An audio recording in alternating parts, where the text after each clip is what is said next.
اللہ اللہ اللہ اللہ اللہ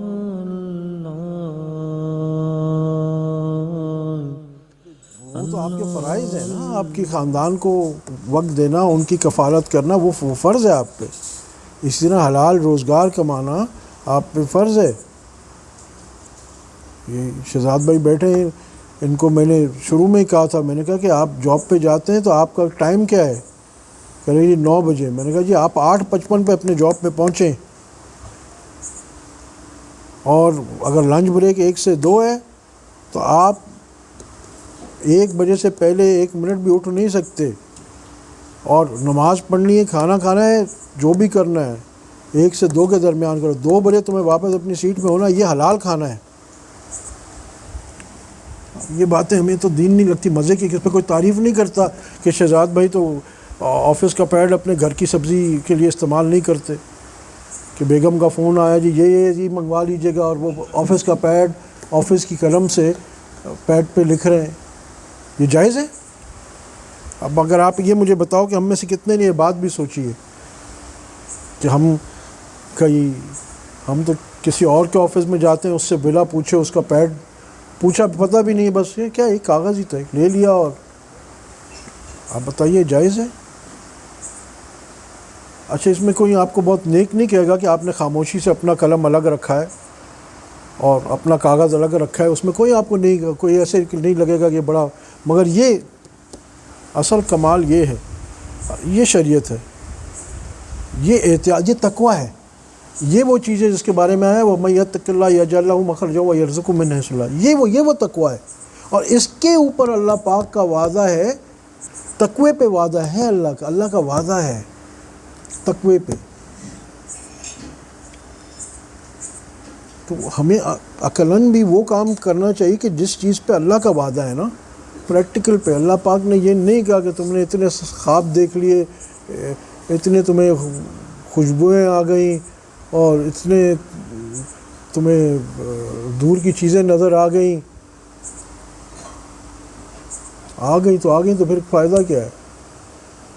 وہ میں نے وہ قصہ سنایا تھا نا، دوبارہ سنا دیتا ہوں. حضرت جن کی خیل بابا جی جو قادری سلسلے کے بہت بڑے ولی تھے، بہت صاحب تصرف ولی تھے. الحمدللہ ہم نے ان کی حضرت کے ساتھ زیارت کی ہے. بار بار میں ان کے قصہ سناتا ہوں کہ وہ پہاڑوں میں، ان کا ابھی بھی مزار بھی جو ہے وہ جرہ میں ہے، بنگورا سے آگے تقریباً آدھا پونا گھنٹہ آگے. تو وہ یعنی خود میں نے یہ قصہ ان کی زبان سے خود سنا. انہوں نے پشتو میں سنایا تھا تو حضرت نے ٹرانسلیٹ کر کے ہمیں بتایا. انہوں نے یہ کہا کہ مجھے قصیدہ بردہ پڑھنے کا بہت شوق تھا، اور قصیدہ برجہ کے جو باقاعدہ عامل ہوتے ہیں لوگ، جن کو اجازت ہوتی ہے، اور انہیں چلے کاٹے ہوتے ہیں ایک شعر کے.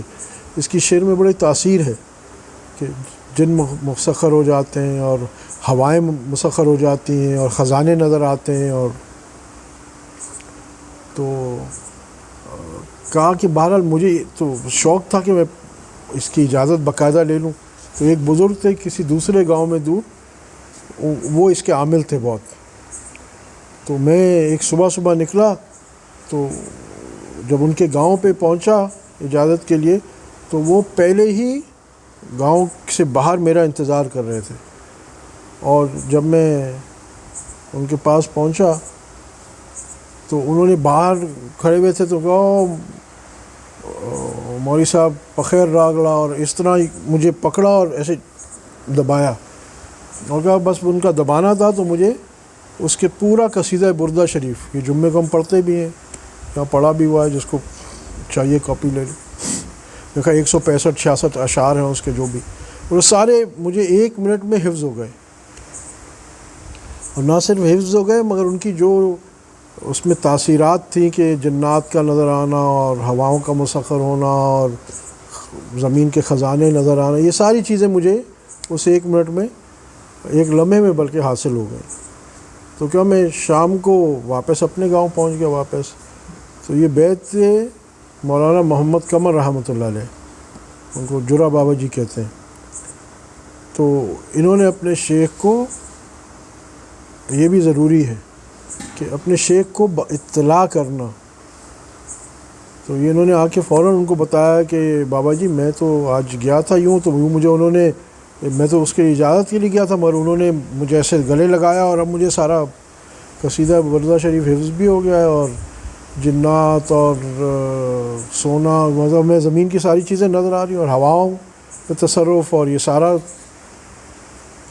تو مولانا محمد قمر رحمۃ، بات یہ ہے کرنے کی، مولانا محمد قمر رحمۃ اللہ علیہ نے، اچھا یہ دونوں حضرات بہت صاحب تصرف بزرگ گزرے ہیں، عجیب عجیب ان کے تصرفات ہیں، ان کے قصے بہت عجیب عجیب ہیں، یعنی بیان سے باہر ہیں، اتنے عجیب. بہرحال تو مولانا محمد قمر رحمۃ اللہ علیہ نے ان کو کیا کہا، میں نے کہا مولوی صاحب یہ بتاؤ کہ یہ جو تمہیں سونا اور یہ نظر آ گیا اور ہواؤں پہ تمہیں تصرف ہے اور جنات کا بادشاہ تمہارا وہ چھوٹا بن گیا اور سب کچھ ہو گیا، تو یہ بتاؤ کہ اس کا آخرت میں کوئی فائدہ ہے؟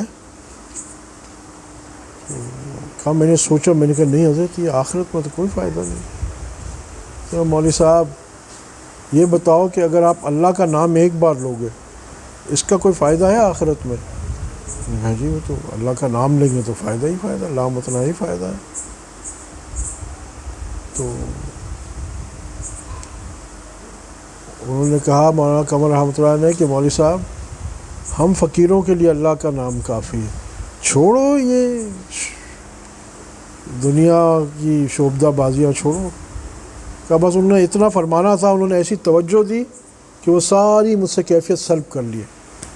یہ ہوتا ہے جو شیخ ہوتا ہے وہ بعض اوقات مرید کی اس میں سلب کر لیتا ہے توجہ دے کے، تو خیر وہ ساری کیفیت ختم ہو گئی.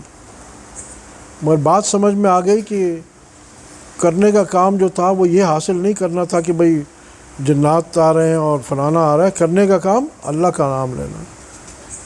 مولانا قمر رحمۃ اللہ نے ان کو یہی کہا کہ آپ چپ چاپ اللہ اللہ کرو، بس ہمیں تو اللہ چاہیے.